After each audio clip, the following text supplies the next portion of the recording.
What do you guys think?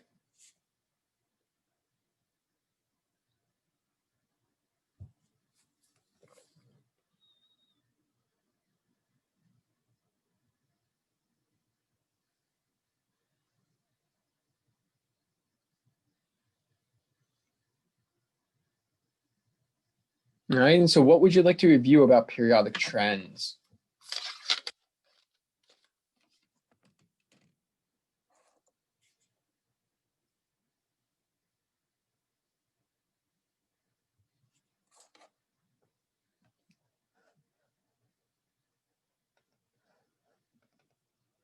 All right, so you know for your periodic table, right? It looks something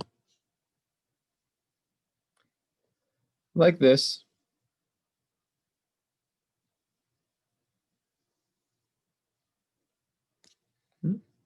Oh, actually, this one should be shorter, but either way, we'll get to that.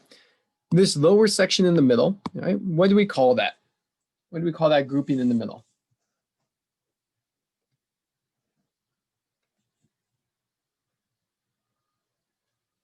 It's our transition metals, right?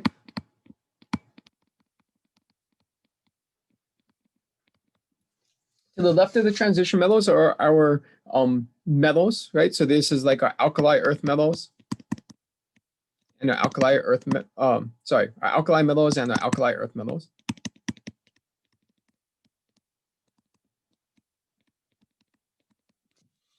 On this side, we have our noble gases kind of in the last range. And then this one would be our main group elements, which has a mixture of metals and non-metals. Okay. Now, as we're looking at this, we already know some of these trends. If I had to ask you which element is going to be the largest in volume, so it takes up the largest space, could you tell me, out of all of our elements on the periodic table, right, which one would take up the largest volume for one atom of it?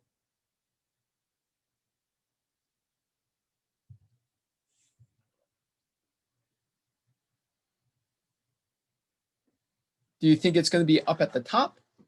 Do you think it's going to be down at the bottom? Do you think it's going to be on the left? Or do you think it's going to be on the right? What do you guys think?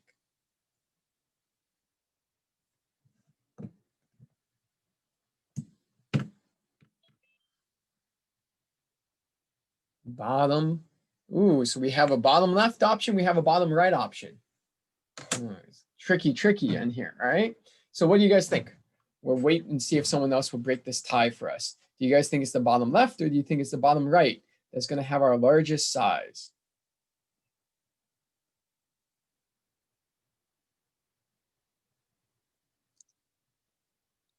All right, so we're thinking it's the bottom right. Now, the bottom right does have the most protons, neutrons, and electrons. But in reality, the bottom left is going to be our largest atomic radius.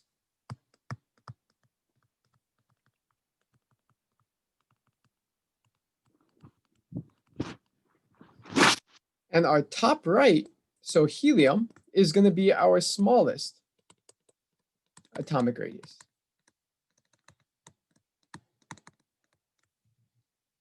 And so our periodic trends begin because as we've organized our elements, there's some of these trends and characteristics that will repeat themselves. One of them is atomic radius. Another one would be something like ionization energy. Now, what does it mean when we talk about ionization energy? What's the definition of ionization energy?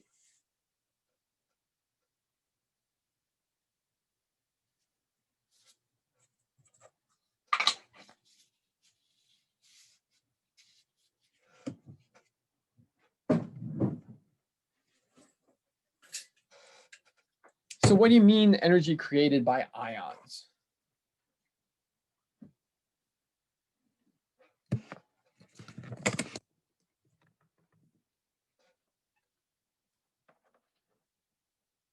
So it's not the charges of ions, right? So it's not just us saying, well, calcium 2 plus, because it's got 2 ions, or because it's a 2 plus charge, then that's its energy. And it's not necessarily about stability, right? Though ionization energy and stability kind of related in some ways. But ionization energy is specifically talking about a process, right?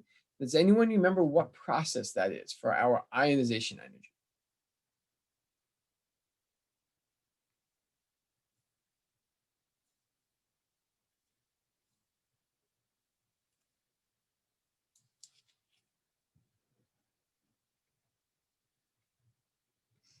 And this is the part about chapter 8 that can be difficult, is that it uses very specific terms. And so we have to know the definition of those terms. So ionization energy is the amount of energy required for us to remove away one electron from that element. So the first ionization energy is when we remove one electron from that element. So let's say that we had lithium. A chemical equation to show that ionization energy would be us going from lithium to lithium plus 1 and removing an electron. And this has to happen in its gaseous state. So that's kind of how we standardize all of them. But this is what we're looking at when we're talking about ionization energy. So it's kind of like if we had the atom all by itself, or as close to all by itself as possible, how much energy does it take for us to reach in there and pull away an electron from it?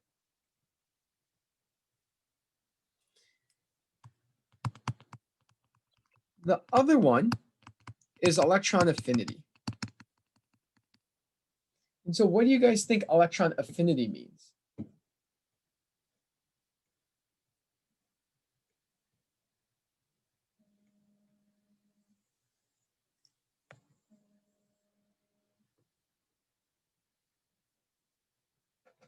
So we have our ionization energy. What does electron affinity mean?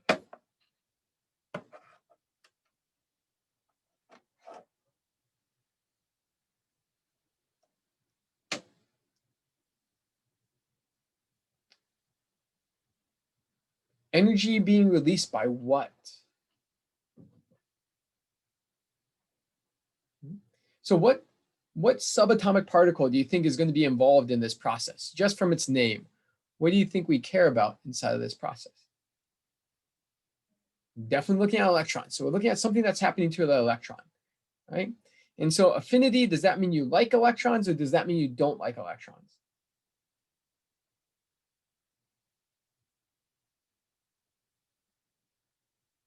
You like, right? Affinity means like. And so the idea behind this one, well, ionization energy was actually removing the ion.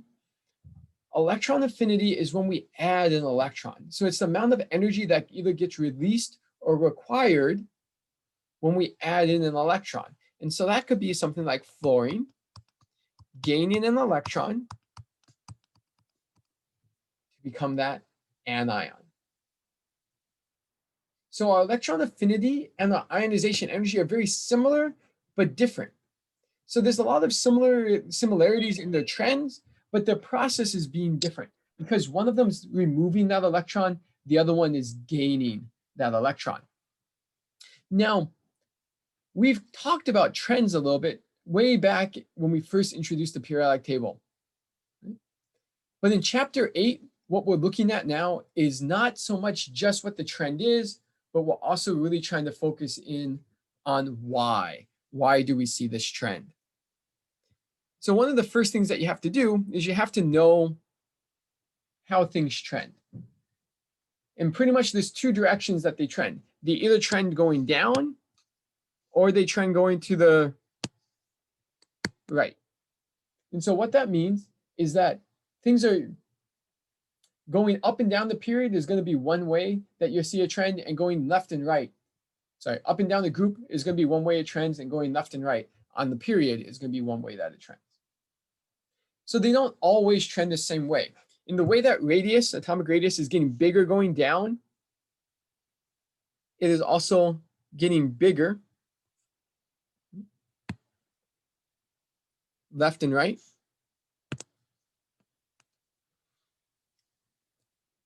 ionization energy trends increasing, going up, and increasing to the right.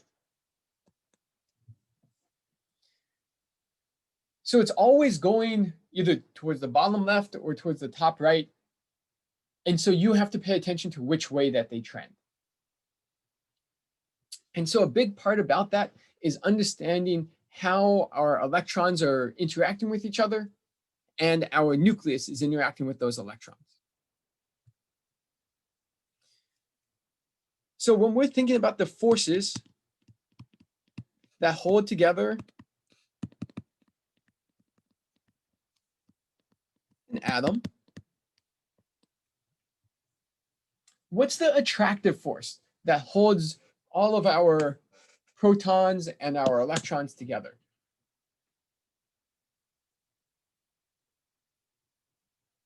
Where is there an attraction inside of the atom?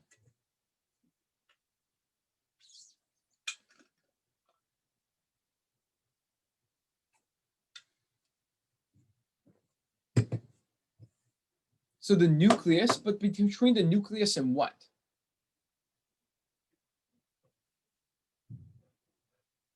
The nucleus and the electrons, right? So there's always an attractive force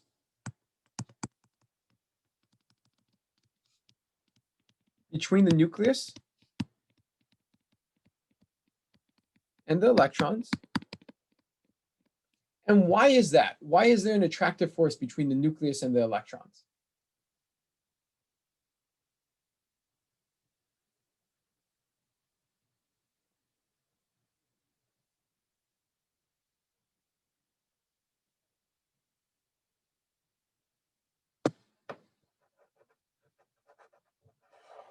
So that is part of what's holding it together, but why is the nucleus attractive to the electrons?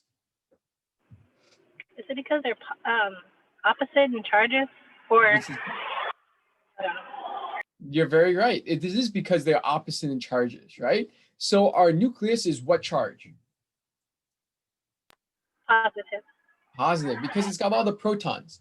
And our electrons are negative, and so there's this attraction between them because they're opposite charges.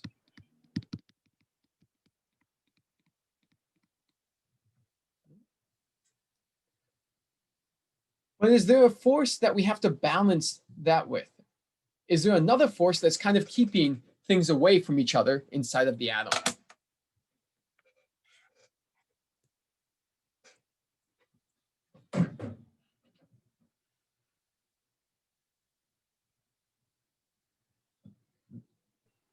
That's not the intermolecular forces, is it?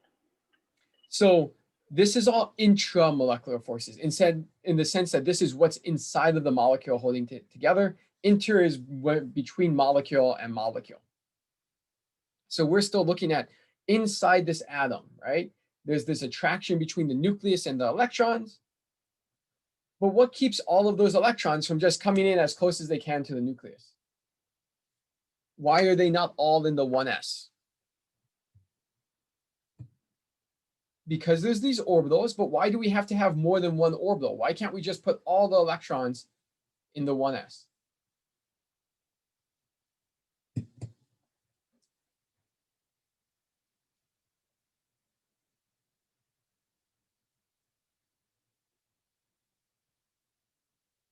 We need different energy levels, but we still haven't gotten to the reason about why. Why does there have to be different energy levels? And so the question I'll ask you is, do electrons like each other?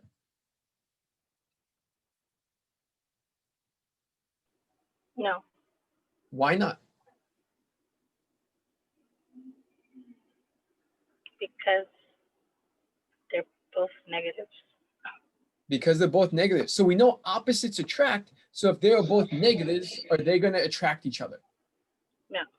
No, they're going to repel each other. So if you have magnets at home, right? And if you take two magnets and you bring them close to each other, they're going to do two things. They're either going to stick to each other because one's a positive and one's a negative, or they're going to push against each other. So if they stick together, what you can do is you can flip that magnet over and you can try to bring it back against each other, and you'll see what happens, right? and you won't be able to get them together in that way. It's going to want to keep flipping itself around. And that's because the opposite sides will attract. A positive will attract a negative. But your two positives can't go together, your two negatives can't go together. And so this is the balance that's happening inside of our atoms, is that there's this electron to electron repulsion. So when an electron comes into that atom, they're trying to get as close to the nucleus as they can because they're really attracted there. But they're also trying to stay as far away from each other as possible because they don't like the other electrons. And so you're always balancing between those two goals. So you have your nucleus in the middle with that nice attractive positive charge, and then you have your electron coming into it. So if we wanted to add a second electron to this orbital, would we want to add it in position 1 down here at the bottom, or would we want to add it in position 2 on the other side?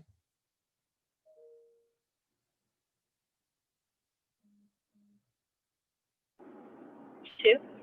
Position 2, right? If we were adding in our second electron, we would want to add it in on this far side because that would give us the most space between our different electrons. So this is the balance that's happening within the atom, and that balance impacts a lot of these different trends. So one way that we talk about this is that we talk about it in its effective nuclear charge.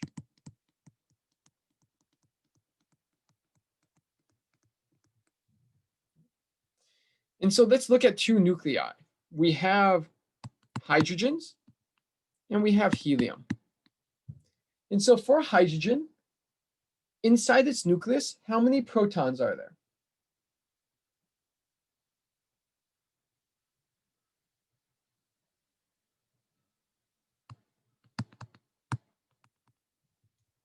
For hydrogen, how many protons are there? 1. How many neutrons?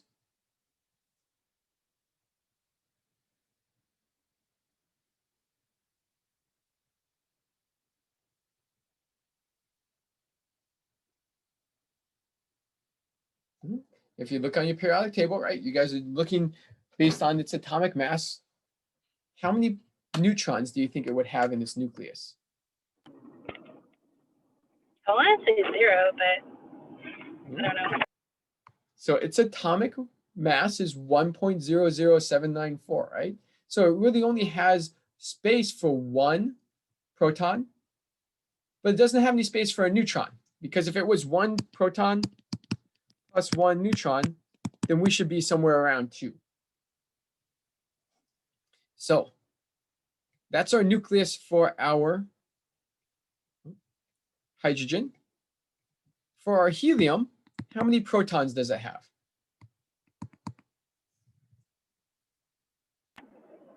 1. Helium has 2 protons, right? Because its atomic number is different.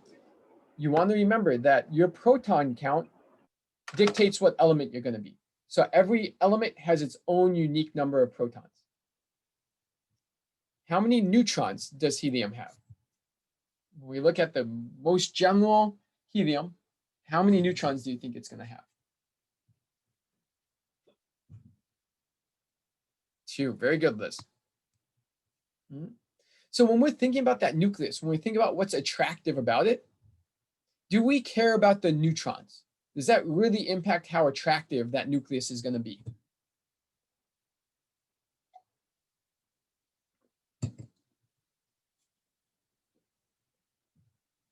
Or do we only care about the protons?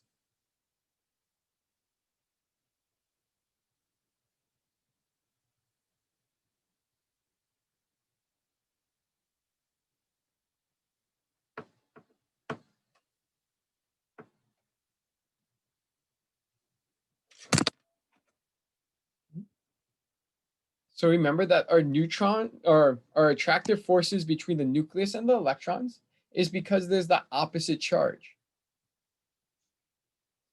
So does the neutrons impact the charge of that nucleus?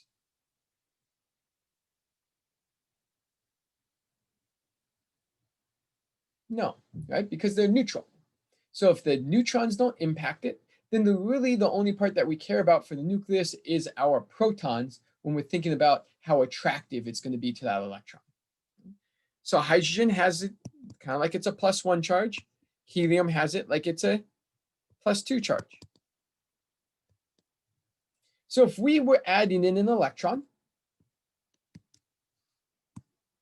let's say we add in our first electron, is that electron going to be stronger or more strongly attracted to hydrogen, or is it going to be more strongly attracted to helium? What do you think?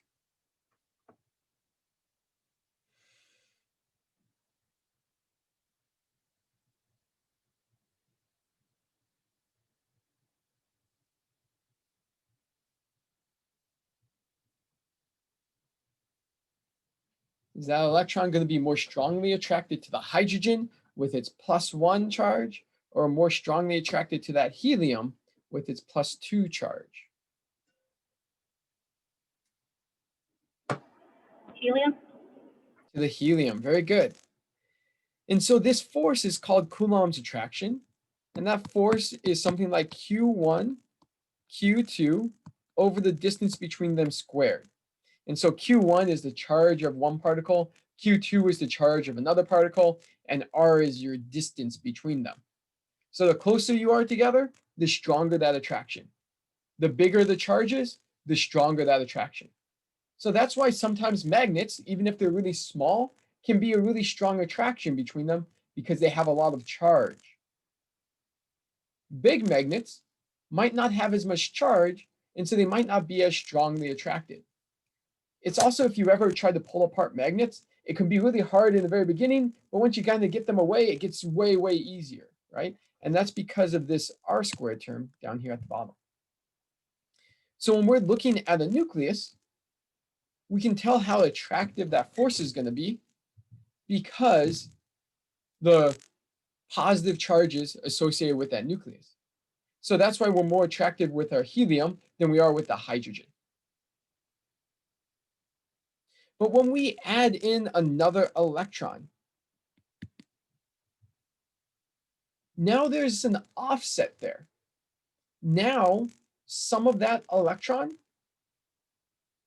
its attraction to that nucleus is going to be offset because there's this dislike between the electrons and the electrons. There's that electron-electron repulsion. So we're kind of balancing those two things. If our electron-electron repulsion is greater, then that electron won't come in because it's going to require more energy for us to hold that in there than it would gain by being attracted to the nucleus. If the electron-electron repulsion is not as good as its attraction to the nucleus, then that electron's still going to come inside. And so how we balance that is what we know as our effective nuclear charge. So your nuclear charge by itself is related to your number of protons possible. So hydrogen has a lower nuclear charge than helium. Helium has a lower nuclear charge than lithium, lithium than beryllium, because as we put in more protons, they get more and more positive charge in their nucleus. But every time we go up with one proton, we also add in one electron. And so their effective nuclear charge is impacted, and that part changes for them. So one way that I like to think about my effective nuclear charge is like we have our nucleus here in the middle, and we have our first energy level here. When I add in my first electron, it can see all of that nucleus. So none of its attraction gets blocked because there's no other electrons in its way. When we add in a second electron into n equals 1, it can go in on the other side and it can still see all of that nucleus. That part is still good. But because that ring is so small, we can only fit 2 electrons. By the time we put in the third one, there's kind of like so much interaction between these two here and these two here that there's not enough space for it there. So our electron kind of gets bumped out, and we have to move to a different energy level. So instead, we go a little bit farther away from our nucleus. We go into n equals 2, and we add in our next electron.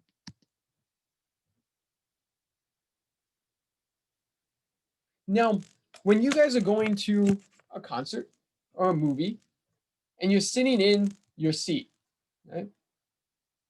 If you're in the first row, you can see the entire stage. There's nothing that's blocking you. When you're in the second row, no matter how well positioned you are, there's always a little bit of the first row that gets in your way, right? It's kind of like having a tall person sit in front of you, right? You might be able to look on the outside and you might see more of the stage, but there's always a little bit of blockage that's going on in there. And so our effective nuclear charge is how much blockage do these electrons on the inside make for our electron in a farther valence shell, so a higher energy level. So it's Z effective is what it stands for your effective nuclear charge.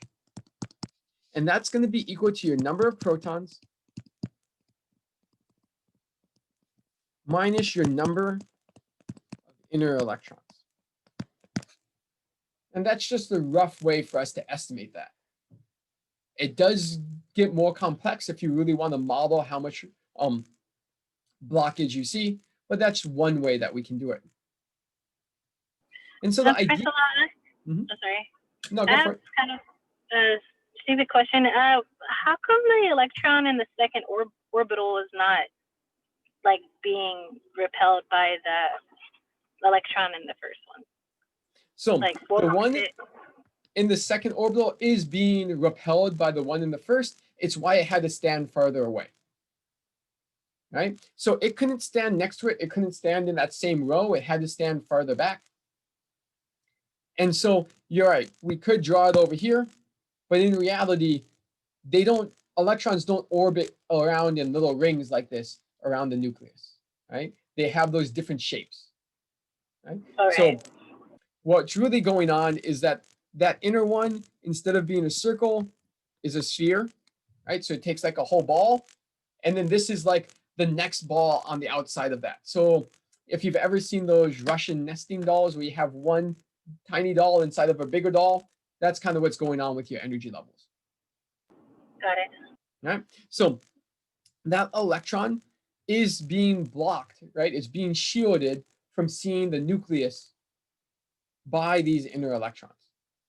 So the idea behind it, though, is we only subtract the ones that are in a lower energy level than it, because all of the ones that sit in the same energy level, they don't block as much as those ones that sit in front of you, right? So it's kind of like when you sit in the movie theater, everyone that's sitting in your row doesn't really block you from seeing the stage. But the people in front of you, they get in your way. And so that's what they're talking about for your Z effective, about how you balance those.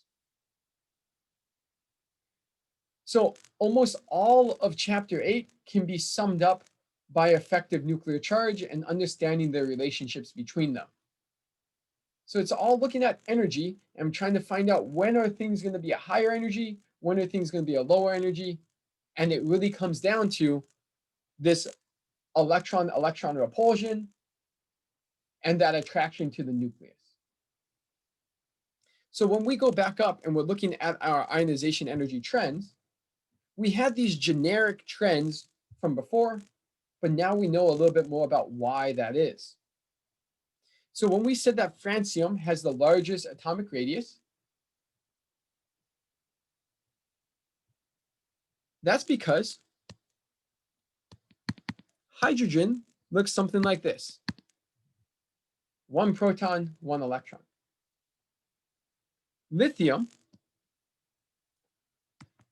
looks like this. It's got 3 protons, but every time we add in an electron, we've also moved up in its energy level. So you can see why lithium takes up more space than our hydrogen is because it has more energy levels that it's filling in. So every time we go down the period, it's not that we don't have more effective nuclear charge, but it's because they're actually physically farther away from each other.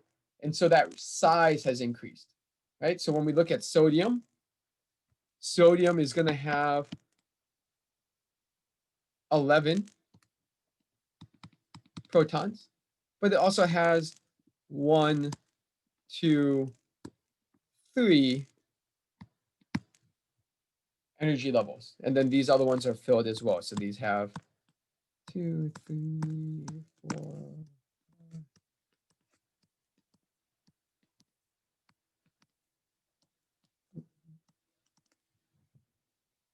And so as we move down the period, you can see why our atomic radius increases is because we have to add in a new energy level. And every time we add in a new energy level, those electrons are farther away in physical distance from the nucleus. Now, when we look side to side, let's say that we have our lithium here.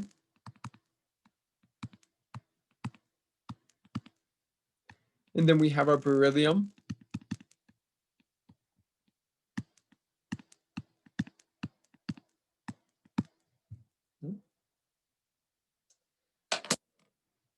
There's a balance that's occurring. The balance is, well, you've added in one more electron, you've added in one more proton.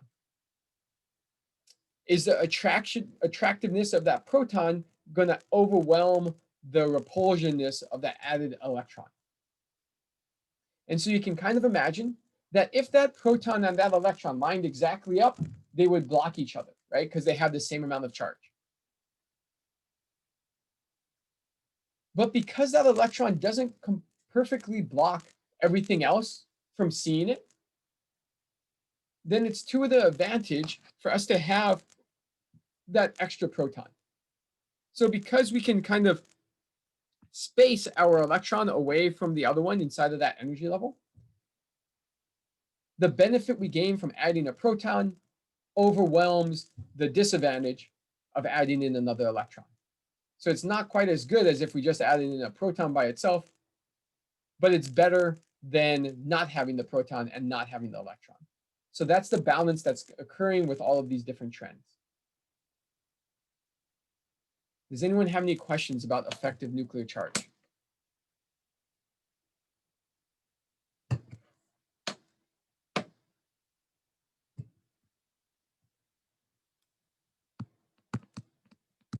And let's try to find some. So I want to find the effective nuclear charge for sodium, aluminum,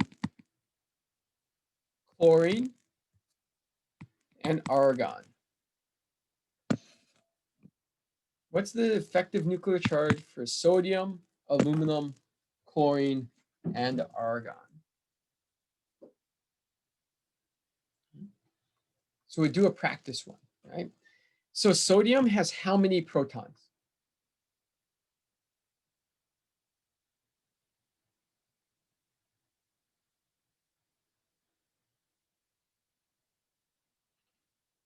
$11. 11. Very good. Now, how many electrons does it have in an energy level that's not its farthest one? So not its valence energy level. So in this case, its highest energy level is 3. So how many electrons does it have in either n equals 1 or n equals 2?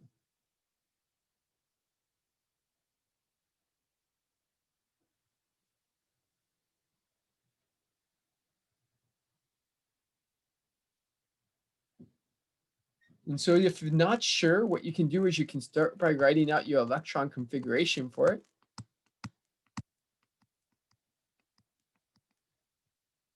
And then you can count your electrons. So how many electrons does it have in either n equals 1 or n equals 2?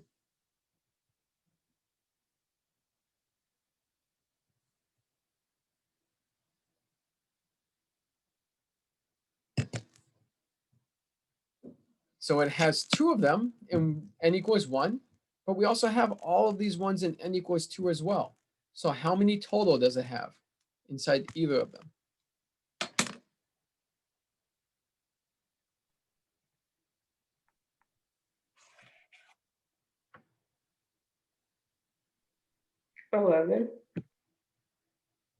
So we have 2 in n equals 1.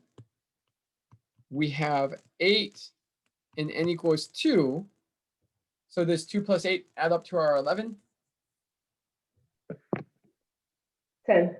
10, right? And so we don't want to include this last electron, right? We're not including that last electron because it's in n equals 3. So it's in its highest level. So it's kind of like it's in the farthest ring out there. And so it doesn't block itself from seeing that nucleus. So if we wanted to look at the effective nuclear charge, it's your number of protons minus those other electrons. And so sodium has an effective nuclear charge of a +1. We never look at the last, whatever that is, We don't look at the highest energy level. the highest energy level. The Okay. highest energy level. We don't look at that one. All right. Aluminum. What's the Z effective for aluminum?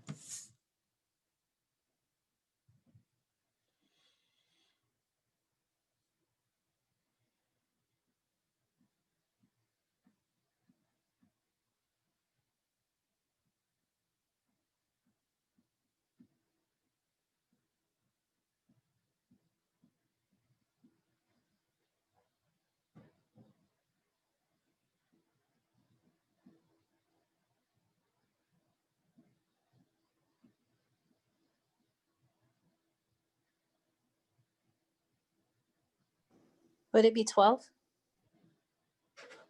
So it's not going to be 12. 12 would be too high. So how many protons does aluminum have? 13. 13. Nope.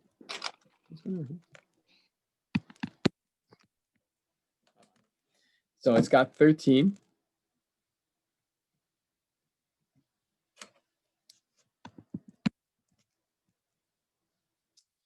Oh, we lost it. All right, so it's got 13 for its effect for its number of neutrons or protons. For its number of electrons. What is its electron configuration for aluminum?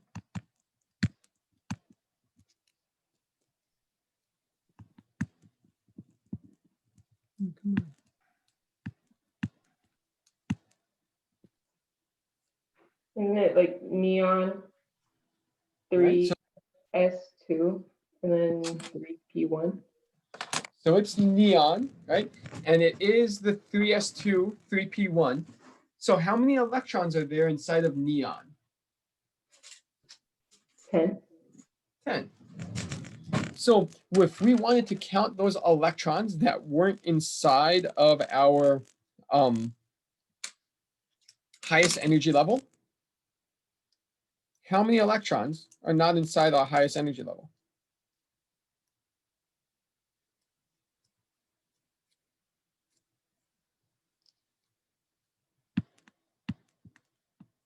Right, so if this is neon, 3s2, 3p1, and we know that this is 10 electrons, how many electrons does aluminum have not in its highest energy level? 3. So these 3 are in its highest energy level. Those 3 are in the highest energy level, which is when n equals 3. How many weren't there?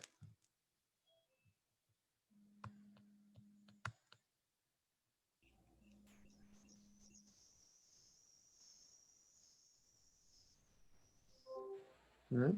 So what it seems to me is maybe we're a little bit lost about our energy levels, because you're right, it should be 10, right? So when we talk about energy levels, that's that n value. So if we are talking about the highest energy level, let's look at aluminum, all written out.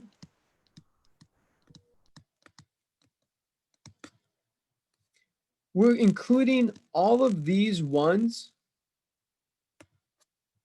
Anything below 3 is what we call a core electron.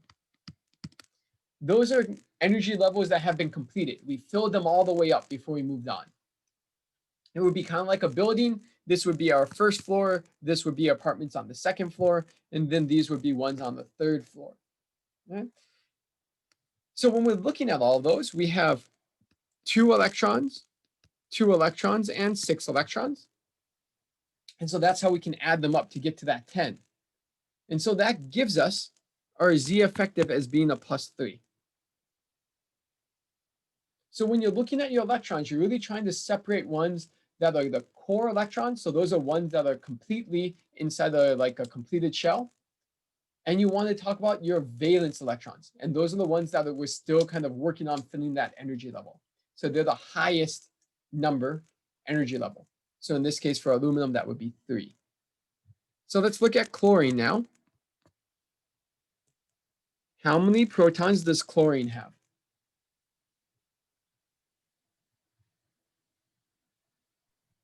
17. 17. Now, how many electrons does chlorine have that are not valence electrons? So they are not in the energy level n equals 3.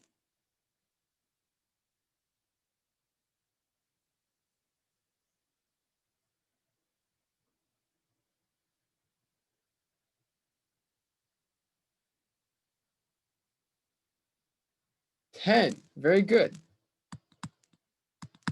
So the thing that we're noticing is that all of them, because they're all in the same period, they all have the same number of core electrons. What's changing about each of them is they have more protons and they have more valence electrons. But the valence electrons don't impact our shielding as much as the core electrons. And so that's why they're not getting included in our Z effective. So argon is 18 protons minus the same 10, and it's +8. So between these 4, who has the highest effective nuclear charge?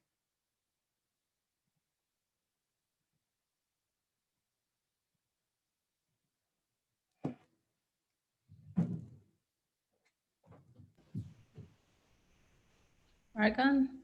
Argon. Argon's the most attractive of all of these 4 elements for us to add electrons to. It's got the highest effective nuclear charge. And can we do one in the 3Ds? I don't know how to say it, but like So the we're one- not going to do the 3Ds yet because the 3Ds are a little bit more complicated. So we're not going to do a transition metal one yet. Okay. So whenever Mhm. whenever it's in a 3s element, it seems like we're just minusing 10 each time from the protons. So you don't want to just minus. Here, we're going to do some more examples and then we'll see. Okay? Okay. So now this time what we're going to look at is instead of sodium, we're going to look at rubidium, Rb. We're going to look at indium. We're going to look at iodine. And we're going to look at xenon. All right? So this time I want you guys to find your Z effective for them. So what would rubidium's Z effective be?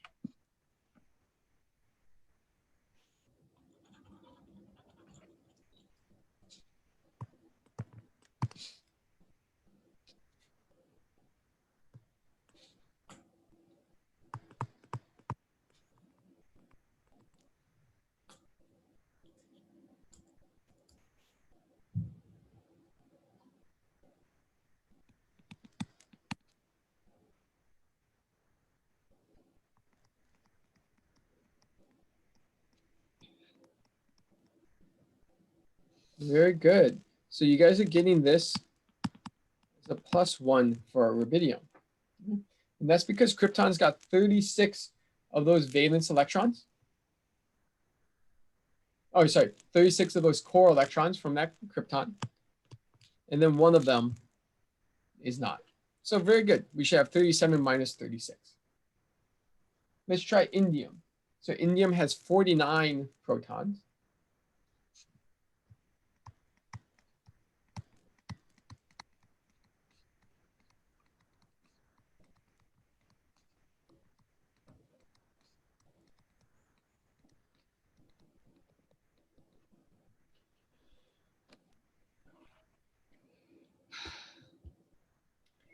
So I've written out its entire electron configuration here.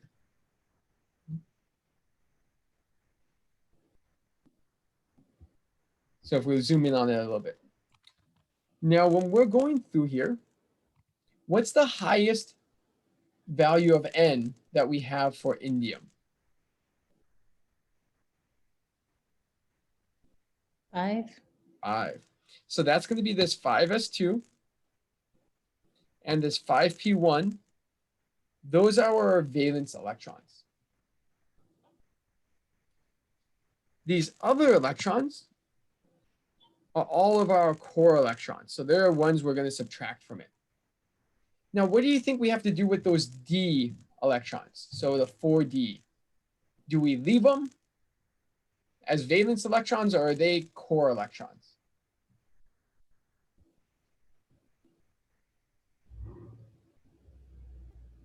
What do you guys? Um,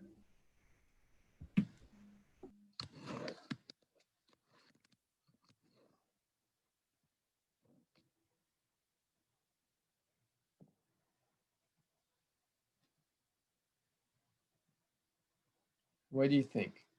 Are they valence electrons or are they core?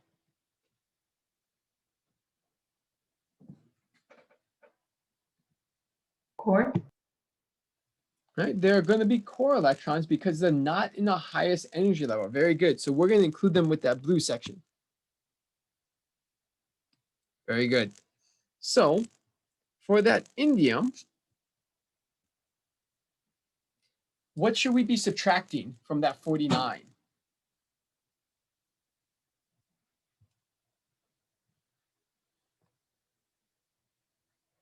How many core electrons?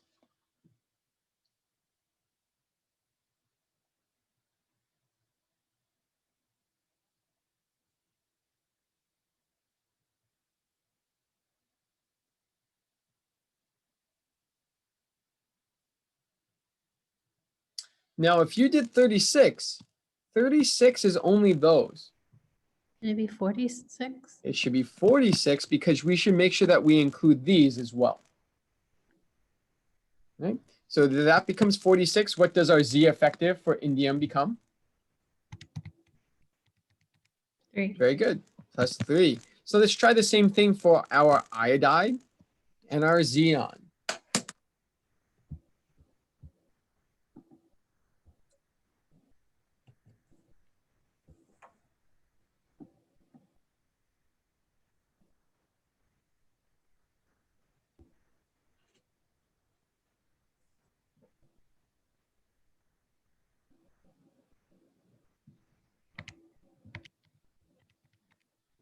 Seven. Very good. So we got plus 7 for our iodine. What do you guys get for xenon?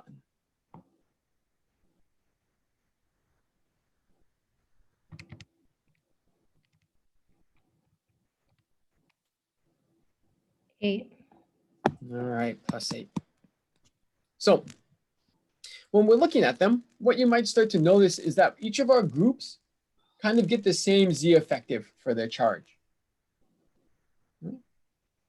And that's because they have roughly the same ratio of their number of protons that they've added to the number of inner electrons that they've added, right? So that part there, that's balancing out.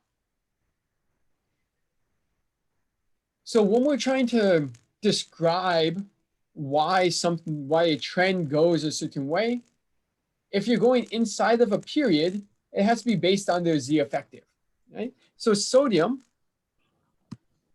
is larger than argon because its effective nuclear charge is not as strong. So the stronger your effective nuclear charge is, the tighter you can pull in all those electrons around you, and then the smaller you can shrink. Same for rubidium to xenon. Xenon is going to be smaller than rubidium because it has a higher effective nuclear charge, and so it can pull in its electrons closer in than our rubidium. Top and bottom though, so going down the group, it's not so much about the effective nuclear charge, because in reality, when we take into account all of the impacts that the shielding has, xenon has a higher effective nuclear charge than argon. And that's because those core electrons don't perfectly block out that nucleus. We can always see even a little bit of it.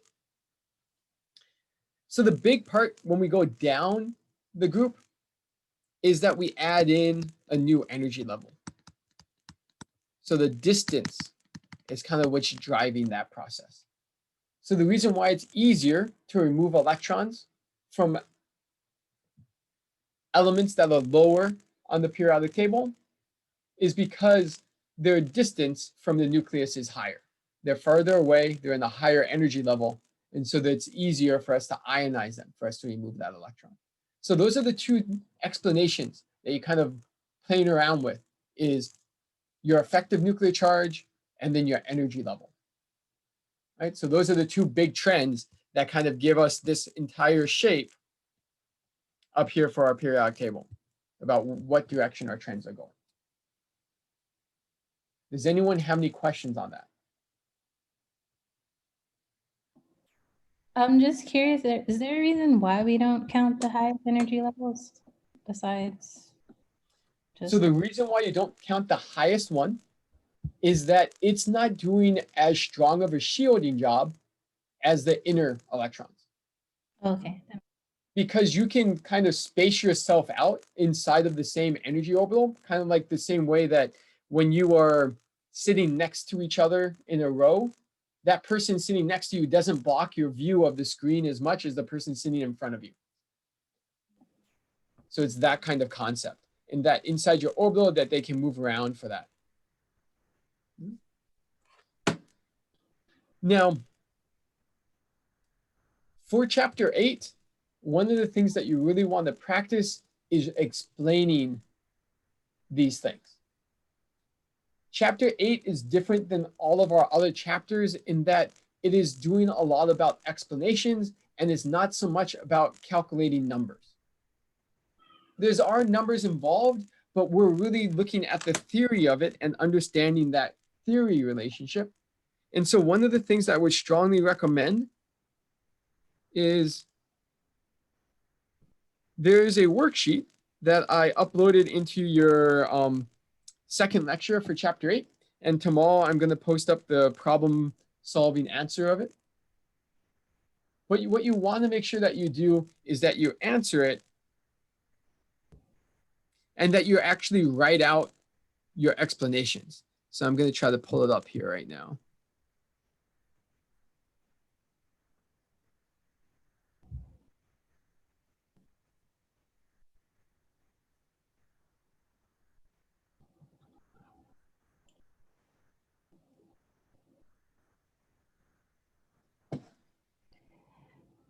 Professor Lau, what we just did is called the Z effective.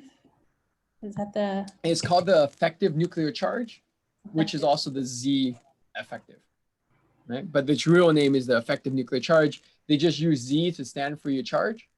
And then that's what the EFF stands for, is effective. Okay. Okay.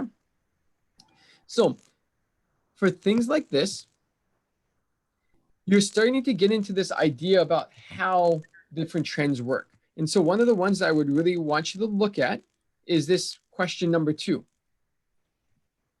And that's because when we first introduced periodic trends, we treated them as they were these giant, overarching, everything's going in the same direction. But in reality, when we start to get down into the details about it, while going from lithium to neon does have a general trend of upwards, we see moments where that trend breaks. And so chapter 8 is about going deeper into more details about those trends. And so instead of not just knowing what the trend is, you need to be able to explain why it is. And you also need to be able to explain why there are exceptions to the trend. And so that's the part that you really want to practice with chapter 8, is it's going that deeper level. Sometimes what I see is people just, they can recite to me who's supposed to have the highest ionization energy, but they can't tell me why it has the highest ionization energy. And so that's kind of what we're looking at. So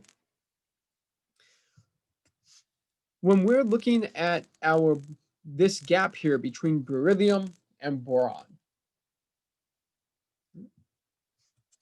beryllium's valence electrons, those are all in the 2s2. Looks like this. And borons,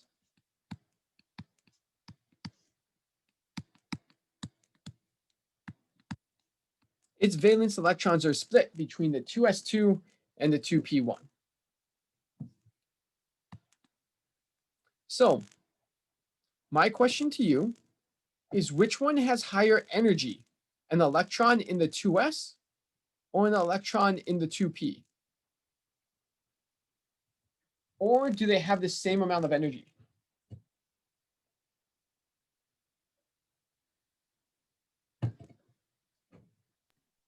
Same. Why do you think they have the same?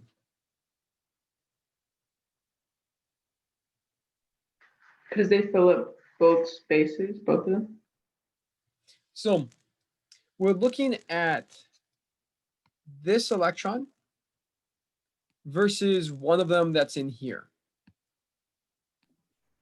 Is it because they're in the same period? Right? Or So row? they're in the same energy level, but is there a change in their energy when they go from being an s orbital to a p orbital?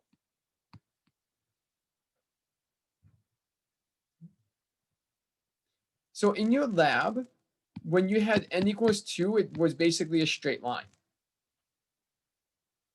But you have to remember that there is energy level splitting when we talk about multiple orbitals. So anything besides besides n equals 1, there's going to be a lower state and a higher state. And so our s orbitals are always a little bit lower energy than our p orbitals. And that's why we always fill 2s before we fill 2p. Right? So there's always this splitting of that energy level. So on average, they're all equal to n equals 2. But in reality, there's a little bit of an energy difference between if they're in the 2s or they're in the 2p. So when we're looking up here between this beryllium and this boron, this electron has a higher energy than these.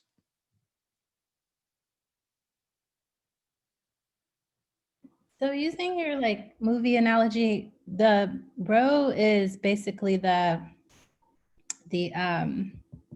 orbital. So the rho is your energy level. So that's your n value. So 2s is its own row, and then 2p is its own row. So, Okay. so 2s and 2p, it's kind of like levels within that row. So if you wanted to imagine it, you could have let's say we have our stage up here in the front. Actually, let's make some more space. Let's say that this is our stage. And that first row could be our n equals 1. N equals 2 is going to be like when you guys have those rows where you have 1, but in that same row, you have some that are a little bit farther back, and then you have some that are a little bit closer in. That's what it's like to have 2p and 2s. They're all part of that second row, but because of where your building is positioned, maybe some are just a little bit farther back than the other. So it's kind of like getting into that half row type of thing. Right? So in general, they all have a similar energy, but some of them are a little bit closer than others. And that's going to be your 2s being a little bit lower energy than your 2p. So it's kind of like the row analogy when we're imagining them just even rows going all the way out. That's a starting model. Now, as we go deeper into the different layers inside of that energy level, kind of like as we zoom in closer, then they get split apart even more. Does that kind of make sense? Yeah.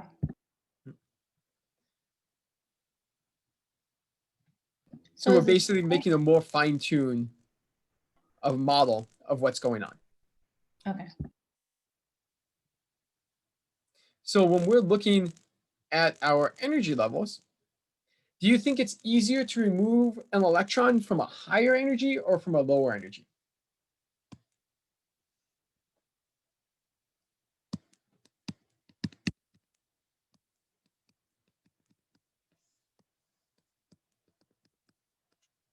It's easier to remove from a higher energy. You're right. And that's because when they're in a higher energy, when we're removing them or ionizing them, we're trying to kind of get them up into this flat part. So it's kind of like picking something out of a hole. The farther down the hole they are, the lower their energy is, the harder it is to get it out. You got to pull it farther. So inside of our 2, right? So inside of this level here, there's kind of like a small step down, which is our 2s, and then we have our 2p. So is it going to be easier for us to ionize the 2p or to ionize the 2s? So kind of looking at a boron, is it going to be easier for us to grab an electron from the 2p or from the 2s? 2p. The 2p. And so this is why there's a kink in our ionization energy. Instead of just trending perfectly linear straight up from lithium to neon, we have that drop down because we're transitioning from the 2s to the 2p.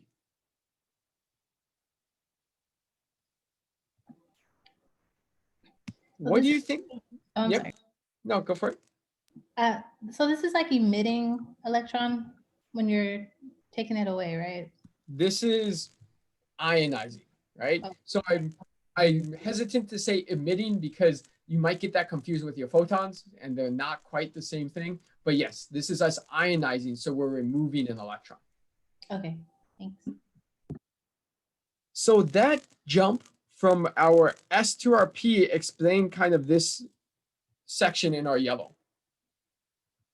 What I want you guys to do is draw out your orbital diagrams for nitrogen and oxygen and see if you can find out why there would be a change for nitrogen and oxygen.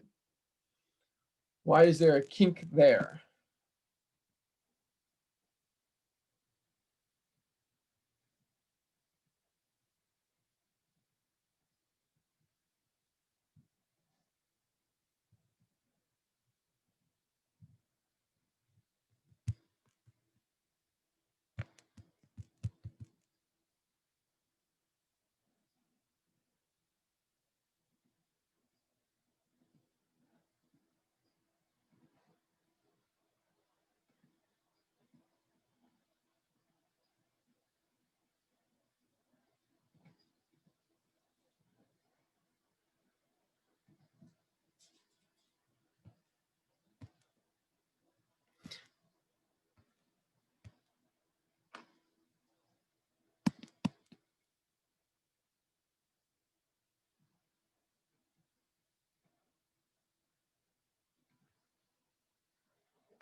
So what is the kink like supposed to represent? Sorry, I'm a little lost. I don't know. So this kink is the ionization energy. So this is how much energy it requires for us to remove the first electron from them. And so what this does is it tells us that it's easier for us to remove an electron from oxygen than it is to remove an electron from nitrogen. Right? Because it just dropped down. And that doesn't seem right because we would think oxygen, because it has a higher effective nuclear charge than nitrogen, should be harder to ionize. Right. But And does so it have an extra that's the change. orbital? It has what? An extra orbital on oxygen? Like, or I don't know. I don't really So get it. did you draw your orbital diagram for your oxygen and your nitrogen? I'm doing it right now. Mm-hmm.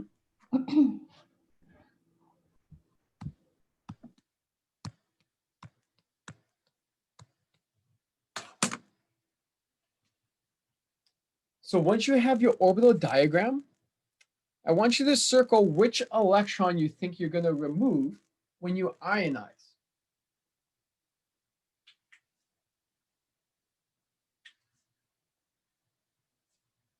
If we were to take away one electron first, which electron would you take it away from? Is it going to be from the 2s or the 2p? Is it going to be a specific one from the 2p, or could it be any of them from the 2p?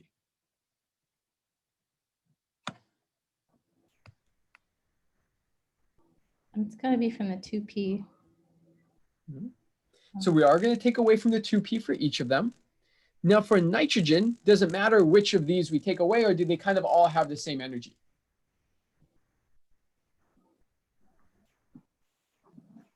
They'll all have the same energy. Very good. So they all have the same energy, so it doesn't matter which one we take away from, because it's kind of like they all have their own room. So that part's fine. But But we for our, negative or positive, right? sorry, what was that? We don't know if it's negative energy or positive because can't electrons go?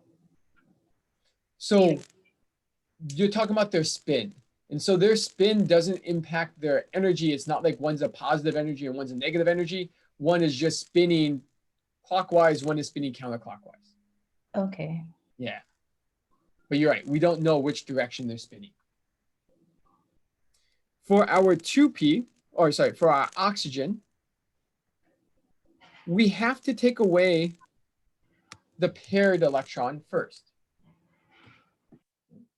And that's because it takes a little bit more energy for us to pair up that electron than if it got its own room. And so that's why we kind of space out an electron into each orbital before we pair them up. So that change from being unpaired to paired is enough to change its ionization energy to be just that little bit easier for us to ionize oxygen instead of nitrogen.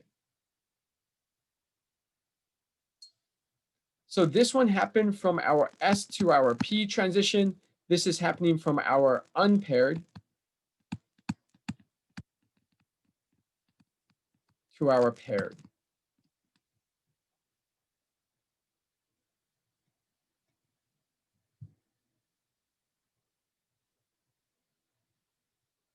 Do you have any questions on that part?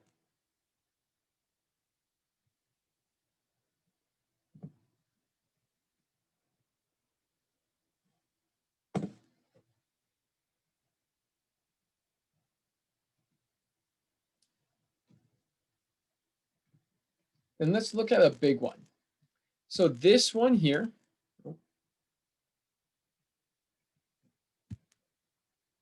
this is an ionization energy for a whole bunch of elements. We have helium and lithium to neon and sodium to argon. And so what we're trying to associate is whenever there's a big change. So like this one, the gap between helium and lithium. Why is there such a big change in its ionization energy? Then if this one was lithium, then we have one between neon and sodium. We also have that decrease here, and so that one would be between magnesium and aluminum. And we have a smaller decrease here, and that's going to be between phosphorus to sulfur. And so we want to try to account for why there was a change in the ionization energies there. So really similar to what we had just talked about.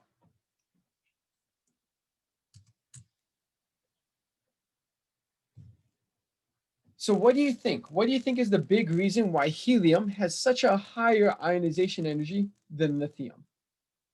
What's changed between them? I think because helium is all, sorry, my terminology is bad, but like they're all paired inside of helium and neon. So their energy level is complete, Complete. right? So when you're taking away from helium, you're taking away from the 1s electrons. Where are you taking away for lithium? 2s. 2s. So that jump is because we are changing our energy, so that N value, right? So that's a big energy saving there, or a big energy difference. 2s is much easier to take away from than 1s. Mm-hmm. So what do we see between sodium or neon and sodium? What's causing this big jump between them? It's the same thing, right? It's the same thing, but this time instead of n equals 1 to n equals 2, we're going from n equals 2 to n equals 3. That's where the big jump is coming from. So very good.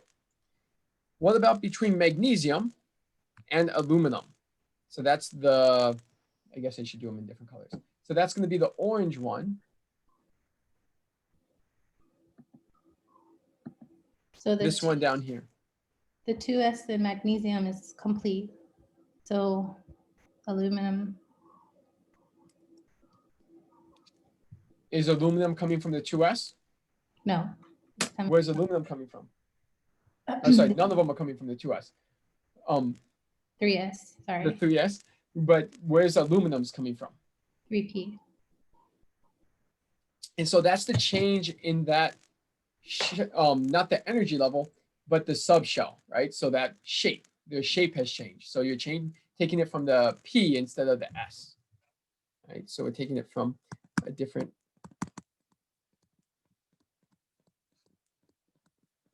subshell. Now, what about between phosphorus and sulfur? That's the small little one with the light blue circle. What does that change?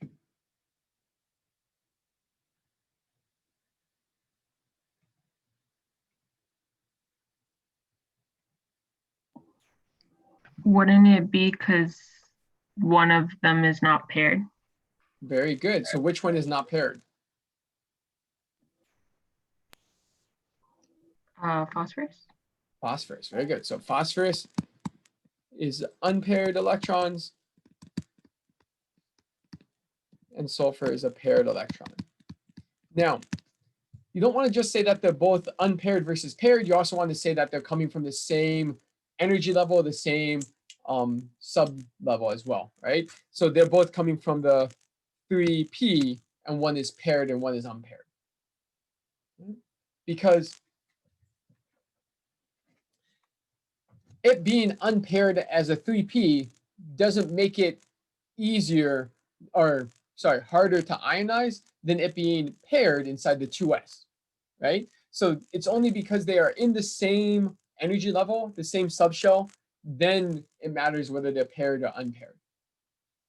So you just want to make sure that when you explain it, that you add in those clarifications. And you're saying when it's paired and they're in the same orbital, it's easier for us to pull away or to ionize. So when you are on BART, right, and there's like 3 rows of seats, the first one the first person that comes on, they choose a seat. The second person that comes on, they normally choose a seat, but they're going to take their own row, right? And so electrons are similar to that in that they're going to take their own row, and then they're only going to sit next to that other person when they have to, right? And so that's kind of what's going on is once we pair them, their energy is a little bit higher because even though one is spinning up and the other one's spinning down, which is why they work out, why they can still be as close as they are, it still creates some friction there. And so it makes it harder for us to pair them than if we just happen to have a new empty orbital to put them in instead.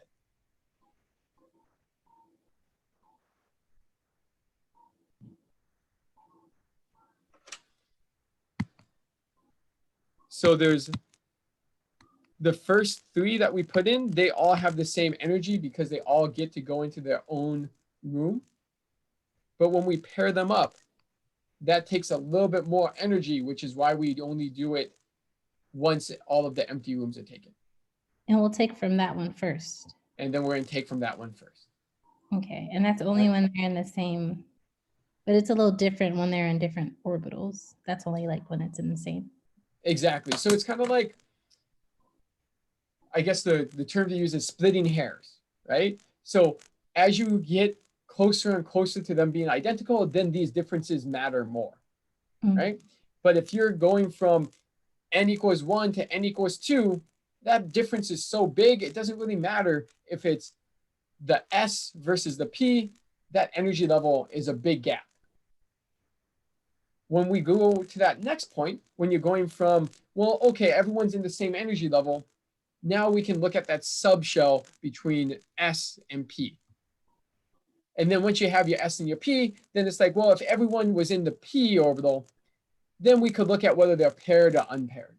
So that's kind of like the hierarchy of how things matter. Now, the hard part about this is that it gets more mushed together as you guys go farther in the periodic table, right? And the reason for that is that as you go up in your energy levels, they become closer and closer together. So the first one, the jump between n equals 1 and n equals 2 is huge, which is why we have such a large change. The jump from 3 to 4 is smaller, so they're getting closer together. And you can see that each time as they jump, they get closer and closer together.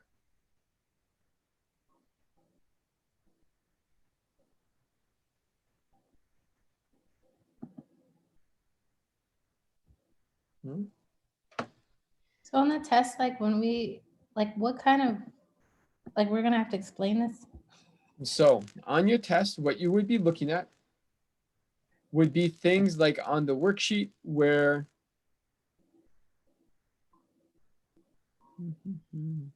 so I'm trying to pull it back up.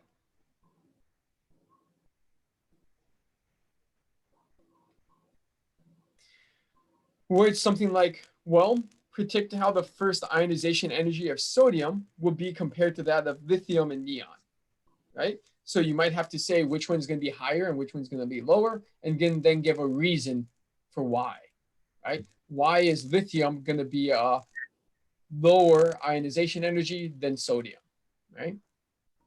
Or why would lithium be a higher ionization energy than sodium? So you would have to give like some justification. So it's not just higher or lower, it's higher and lower plus a why. Okay.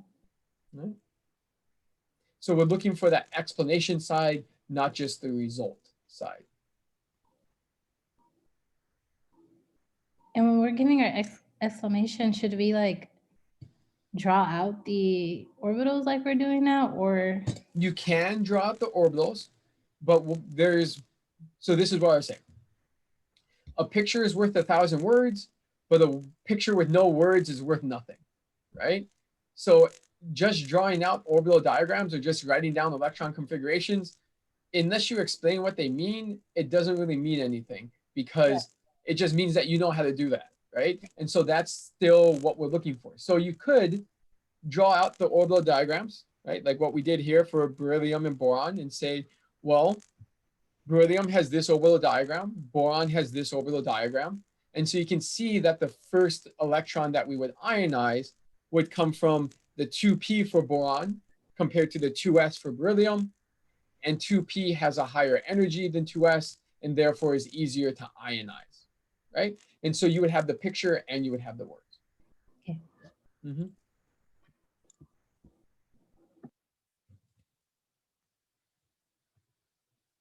The thing about explanations, they always sound better in your head. There's a disconnect between writing them out or even saying them than what you would think about. So when you guys practice it, even though it takes time and it seems repetitive, you want to make sure that you actually write out your explanation, because I can tell you that often when this question comes up, I'll talk to people about it and it's like, oh, I knew what I meant to say, but I couldn't figure out how to write it out, right? So you really want to practice writing it out before your exam.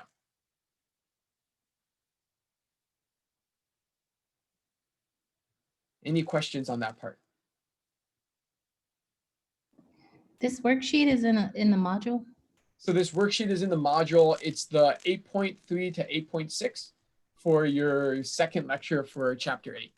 Because chapter 8, the topic is a little bit quick to go through the concepts. The harder part is kind of using them. And so you can kind of work through this worksheet first. And so I wanted to give you some time to make sure that you guys actually practiced it before you guys get the answer key and before you see the problem solving video.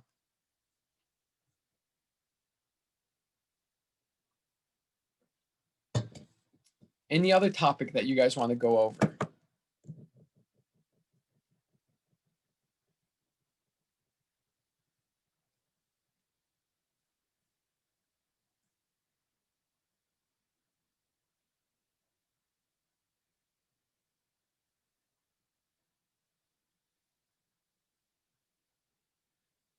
Okay, so we got a couple minutes. We can look at thermal chemistry.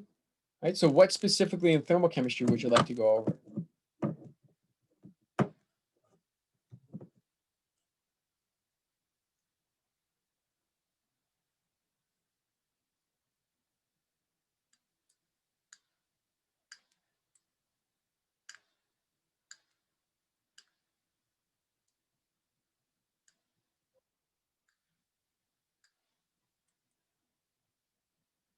Calculating heat and temperature change. That's very good. So let's say that you have a calorimeter, right? So kind of like what you guys did in lab. And we fill that with some water. Let's say that we have 250 grams of water.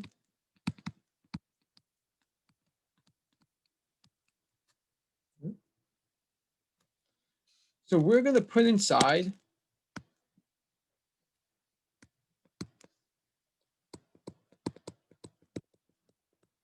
a block of metal.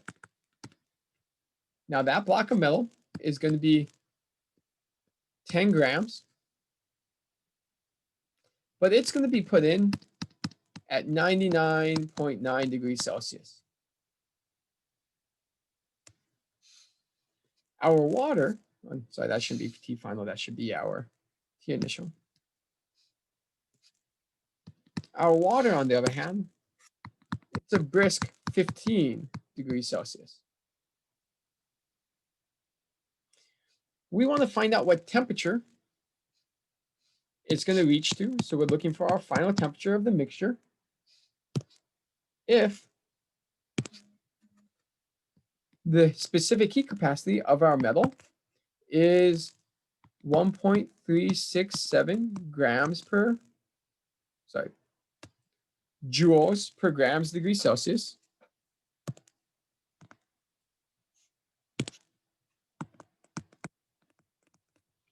And water specific heat capacity is 4.184 joules per grams degree Celsius.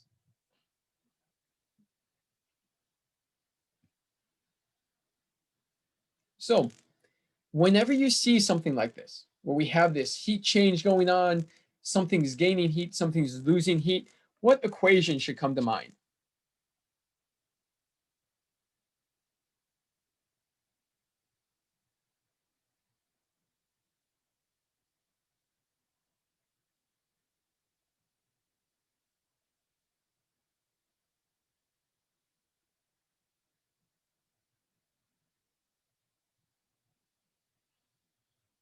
what equation are you going to have?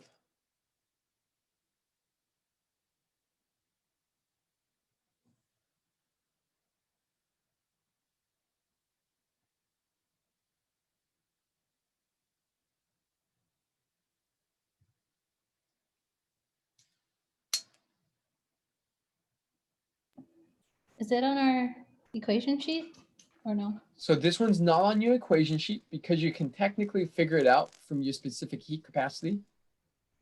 So what's the symbol for heat? What variable do we use for heat?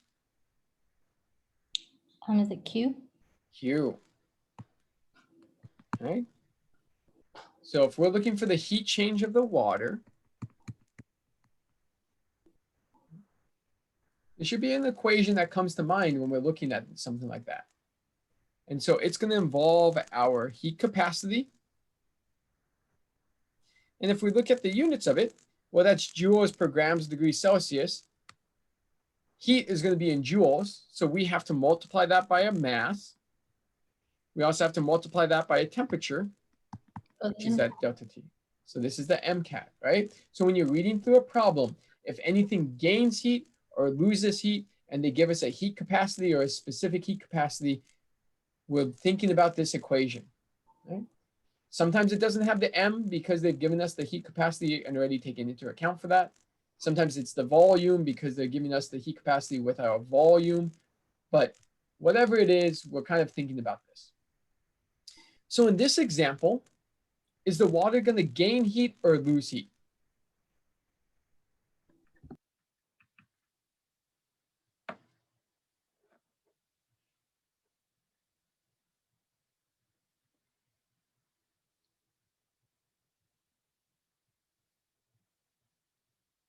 If you put something hot in water, is that water going to get hot or is it going to get colder?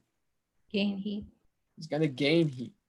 So the water heat that we gain, where did it come from? Is it the block of metal? The block of metal. So their heats are going to be equal to each other. The only difference is one of them is going to be negative, the other one is going to be positive. So Why? this whole type of problem is based on this concept here, that the heat gained by the water is equal to the heat lost by the metal, just the negative sign of it. Okay? So if we want to plug in for our water, what was our mass of our water? 250 grams. 250 grams. And do we know the specific heat capacity of our water? Isn't it 4.184 joules Very good. gram? I don't know what that negative one. It's like 1/2 seconds or something like that. The negative one on the equation sheet. So the -1 is telling you that that is per, right? So when you put seconds minus 1, then that's 1/seconds. So in this case, when it's grams minus 1, that's 1/grams, Oh, okay. right? So the same thing as 2 to the -1 is 1/2. Got it. Yeah. So now that we have that, do we know what the change of our temperature is going to be for our water? Do we know what that delta T is?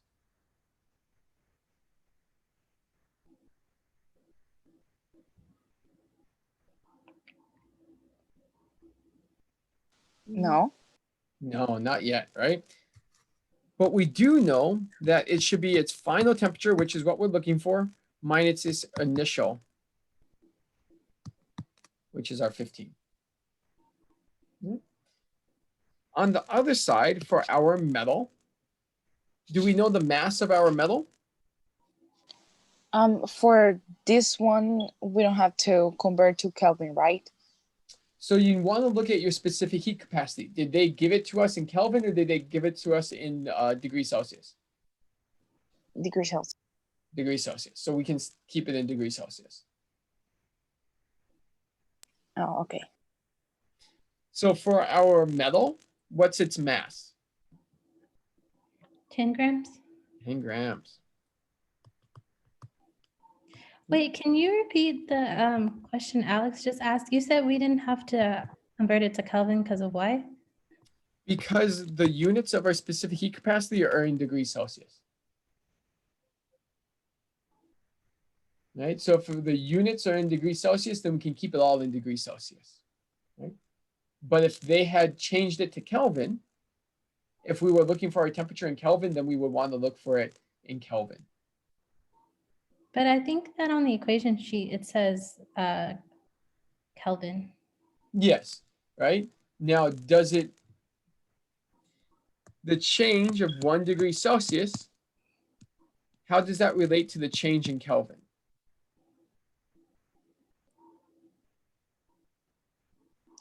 Huh? 273. So if you change 1 degree Celsius, you don't change 273.15 Kelvin, right? It's the change, the delta is the same. So change of 1 degree Celsius is equal to the change of 1 Kelvin, right? So if you had 10 degrees Celsius and you went up to 11 degrees Celsius, that's a change of 1. That would be the same thing as doing 283 Kelvin to 284 Kelvin.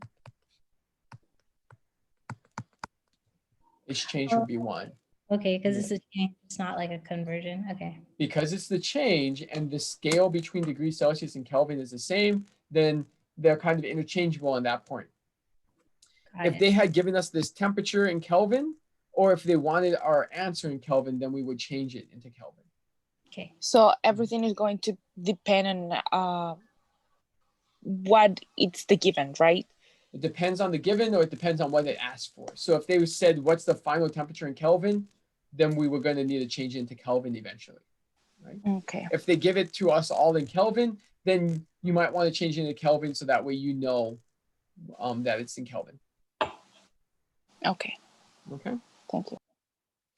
And so our final temperature, we don't know, but we do know our initial is 99.9 degrees Celsius, right? And so what we need to do now is we need to consolidate this part.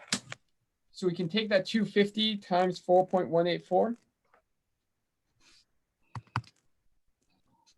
That becomes 1,046 joules per degree Celsius times our final temperature minus 15 degrees Celsius. Negative 10 times 1.367.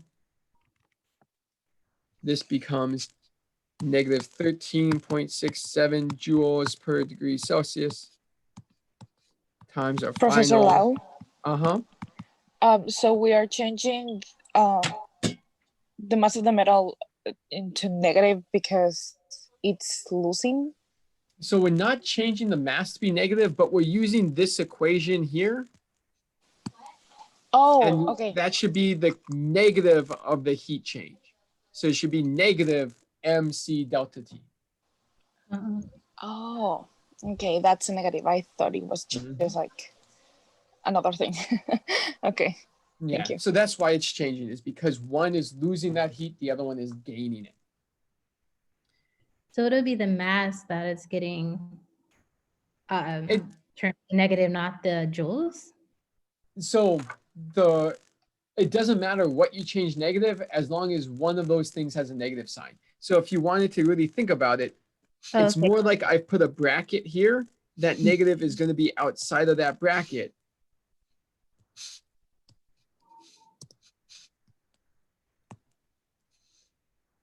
Because I'm taking that whole thing on the inside and I'm making it negative. Okay, yeah, because we're not like adding and subtracting or multiplying. Okay. Exactly, right? So it's not that it's losing mass. It's not that it's losing or it doesn't have a negative heat capacity. It's just that that whole side is equal to the other one only, but it's the negative value of it, right? So we need to put that negative sign in so that way we can set them equal to each other. Okay. Yeah. And so now we can consolidate our terms again. And so this becomes 1046 joules degrees Celsius times our TF minus, and then 15 times 146 or 1046.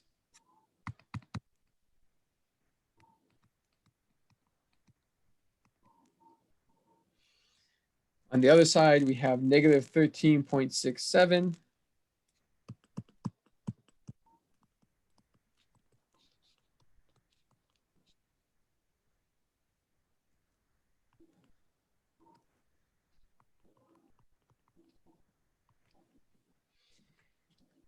And then we have 99.9 times 13.67. And so this should become a positive 1,365.633 joules. Does anyone have any questions on that part? Where did you get that last number? I took the 13.67, so negative 13.67 times a negative 99.9. Oh, okay, because you still had it there, so. Well, that's because this one is tied with our TF. Okay. Right? So basically our final temperature kind of gets that liter in front of all of them, right? Now, does the metal and the water end up at the same final temperature? Yes. Yeah. And so what we can do is we can basically take this term here and we can move it over here. And we can take this term here and move it over there. So that way we can get all of our TFs onto one side and we can get all of our joules onto the other. So we kind of get something that looks like 17,055 is equal to 10465 plus 13.67.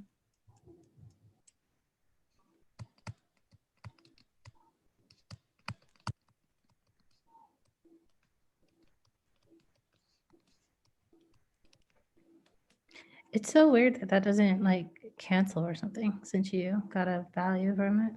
But I get what you're saying. Because, sorry, the TF doesn't cancel? Yeah, it's weird that it's still like a part of the equation, even though I mean, I get it, but So if we had 2 times x minus 3, right, that becomes 2x minus 6. Mhm. So the x doesn't really go away, right? Okay. Right? So it's kind of like that idea. Whereas on this one, it's 4x minus 5. And so this becomes 4x minus 20. And so now we can bring our x's together. Right? And so that's kind of what's going on here. Okay, the final temperature is like our X value. Okay. It's our x value. Mhm. Okay. And so what did you guys get for your final temperature?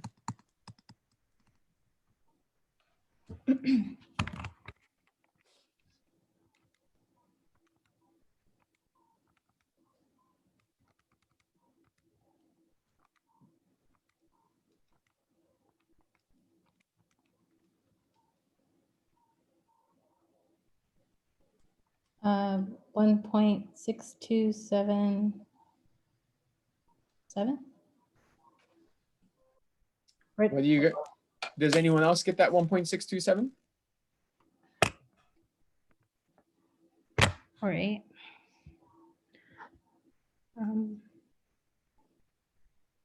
Maybe I should have divided that.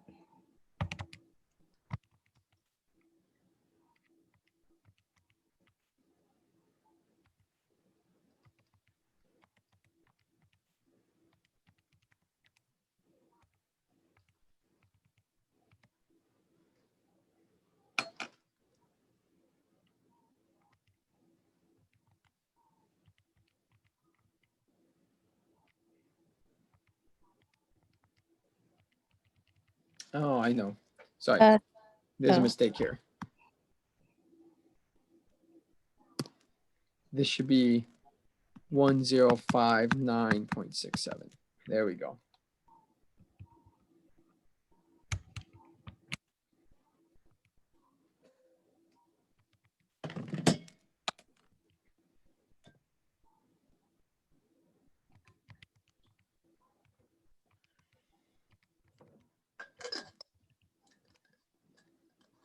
Um, 0.0621.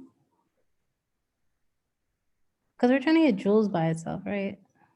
So now that we kind of have these here, we're trying to get TF by itself. Oh, okay, just kidding.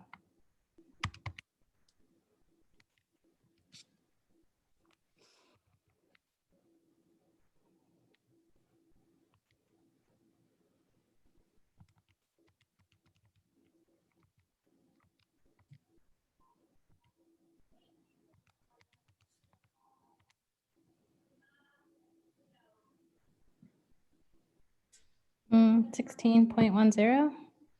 All right. What else? Did anyone else get that? Or is it just me and Tiffany doing the problem?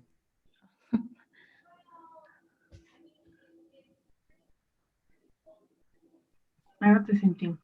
Very good. And that's what I got to. So 16.1 degrees Celsius. And so one of the ways that I knew that I had made a mistake was I was like, oh, I'm getting that 1.67.